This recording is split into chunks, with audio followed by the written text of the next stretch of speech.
Despertó la princesa, dio un bonito regalo en su cama. Eran unos tacones, un vestido y una corona.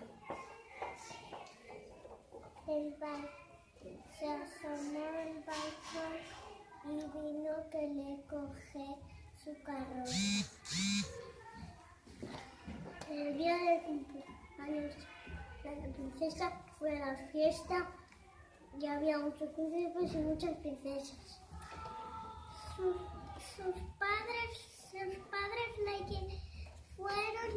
fueron a llevarle a su fiesta de cumpleaños.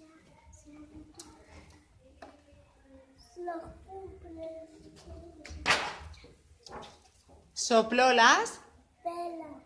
¿Y cómo se lo pasó? Muy bien. Y colorín. Hoy,